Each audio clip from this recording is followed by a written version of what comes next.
Could you endure being betrayed by your own brothers, not by distant enemies, but by those who grew up beside you?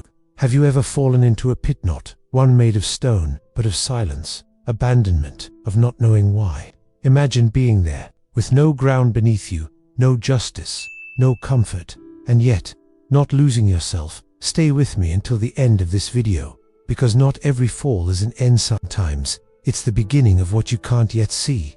In the deepest silence, the truest answers emerge, and if you seek wisdom that stands the test of time, the kind that doesn't shout but transforms in silence, consider subscribing to this channel. Here, every story is a bridge between pain and purpose, between chaos and clarity. Today, we'll uncover the Stoic message behind Joseph's fall into the pit, and what that silence reveals about you. Joseph was just a young man, Jacob's son, the son of his old age, the son of love. He was given a coat of many colors, not just a garment, but a visible sign of something invisible. Favor, a distinction among brothers, and where there is distinction, resentment is born. That coat weighed more than the fabric could bear, because it also carried a silent burden, the weight of his brother's envy.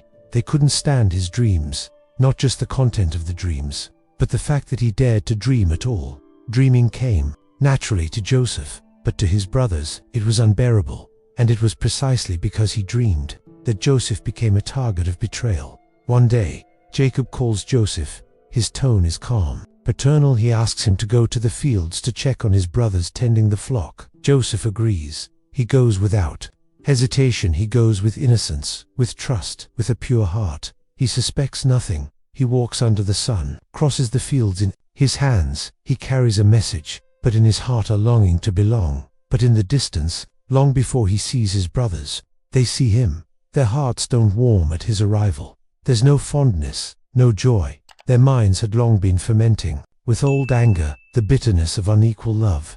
And they say to one another, "Here comes the dreamer." And they don't say it with admiration. They say it with contempt, as if dreaming were an offense. And among themselves they plot, "Let's kill him. Let's put an end to these dreams." Reuben, the eldest, hesitates. He tries to avert tragedy, says, "Let's not kill him, let's throw him into a pit." A suggestion that feigns mercy but still condemns. Joseph approaches. Perhaps he smiles when he sees them. Perhaps he calls their names, but they don't respond. They grab him, strip him of his coat, not just the garment, but the symbol, the love, what set him apart, and then they throw him into a pit. Dry. Made of stone. Cold. Dark. A pit with no water. A silence with no bottom. Imagine the sound of the fall, the dust rising, his body hitting the pit's walls, the thud. Imagine the echo of rejection. It's not just the physical fall, it's the fall within his heart. Joseph doesn't understand. He doesn't scream. He doesn't curse. There's something in him that remains silent, not out of weakness, but out of restrained strength. Up above, the brothers share bread, while he, at the bottom, is broken inside. They eat. He sinks into emptiness. But Joseph doesn't let hatred grow there. He feels the pain, but resentment doesn't take root. He suffers, but he doesn't lose himself. And as if that weren't enough, a caravan appears, Ishmaelite merchants on their way to Egypt, and the brothers decide, "Let's sell him. What profit is there in killing him? 20 pieces of silver. The price of a slave. The value placed on a brother, as if dreams could be sold, as if destiny could be bargained for." Joseph is pulled from the pit, but not to be freed, to be traded. To be handed over to strangers. And once again, he doesn't resist. He doesn't weep at their feet. He doesn't beg for justice. He doesn't curse heaven, because there's something in Joseph that no one can take away. The dignity of silence. He's shattered inside, but on the outside, he remains whole. He walks with the merchants, but his soul is not in chains. Joseph doesn't give up. Joseph doesn't break.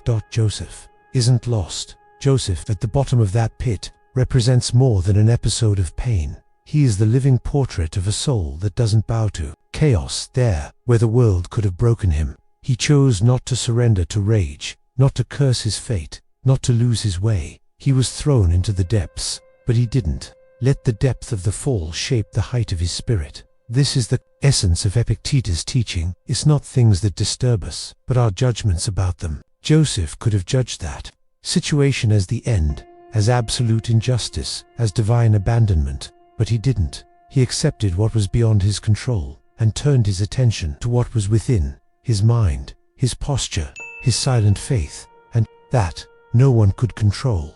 As the philosopher Emperor Marcus Aurelius wrote, "You have power over your mind, not external events. Realize this, and you will find strength." Joseph had no control over the hatred around him, no power over the jealousy, violence, or betrayal, but he had power over his response, power over what he would carry from that moment, resentment or purpose, victimhood or transformation. He chose to keep going, chose to serve, chose to remain silent, and in that silence, he cultivated wisdom. Even as a slave, he thrived because he carried something that couldn't be taken. Inner freedom. The kind that chains can't touch, the kind that markets can't sell, the kind that no stripped coat could diminish. The same freedom that Stoics valued above all riches. Seneca, in his wisdom, reminds us, no wind favors the one who has no port in sight. Joseph had no map, but he had direction.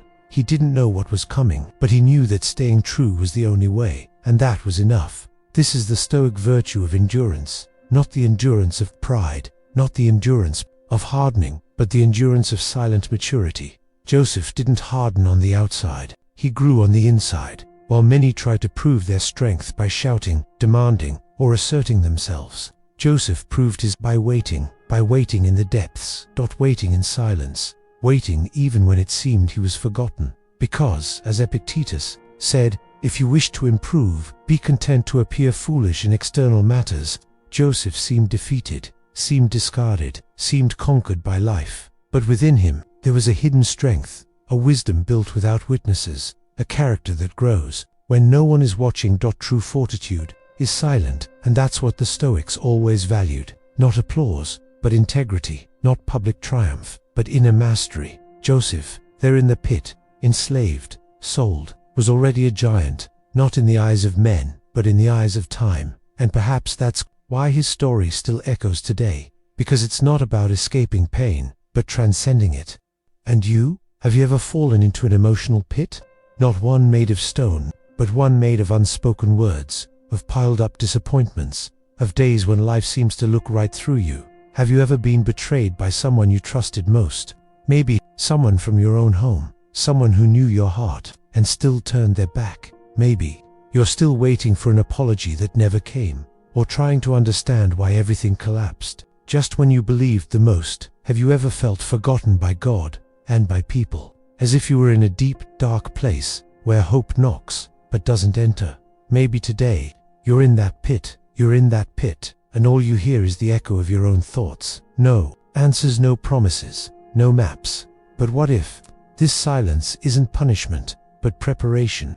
What if what you call a delay is actually realignment? What if what wounded you was exactly what made space for what heals you? Most people want to escape the depths. They want out of the pit as fast as possible. But not everyone realizes some seeds only grow in the dark. Joseph wouldn't have become Egypt's governor if he'd stayed as just another brother in the pasture. Sometimes rejection isn't the end. It's the necessary push. It's the door closing so bigger ones can open.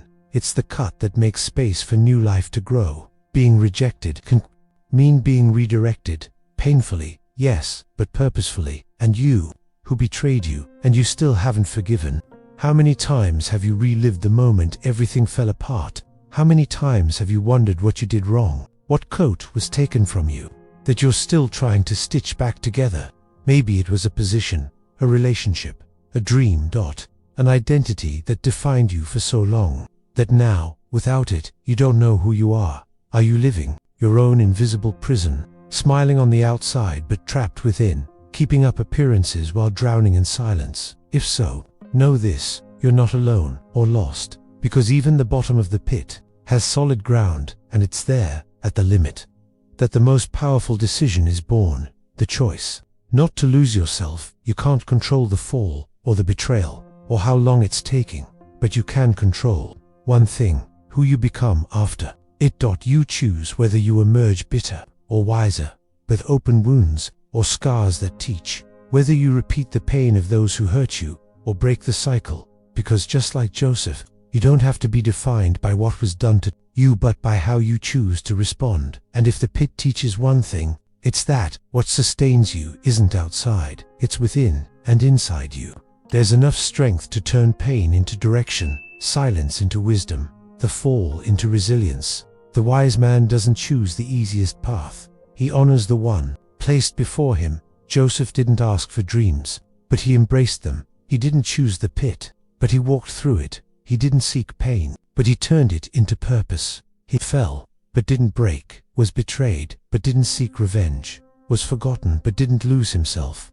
And when it seemed like everything had been taken, he kept what mattered intact: his mind, his faith, his silence. That's the real wealth. The kind time can't erase, injustice can't destroy, even life's loudest storms can't drown out, because there's a quiet strength in every human, the strength to keep going, even without applause. To endure, even without answers. To grow, even in the dark. That's the strength that made Joseph more than a governor. It made him a master of integrity, and that strength lives in you too. You don't need immediate answers or easy paths. You just need inner clarity and the courage to honor the road placed beneath your feet. If this story stirred something deep in you, consider following this channel. Here, every story isn't just told, it's lived from within, because in this place, pain isn't the end, it's the map, and every video is a silent compass for those who choose to walk not in haste, but with purpose.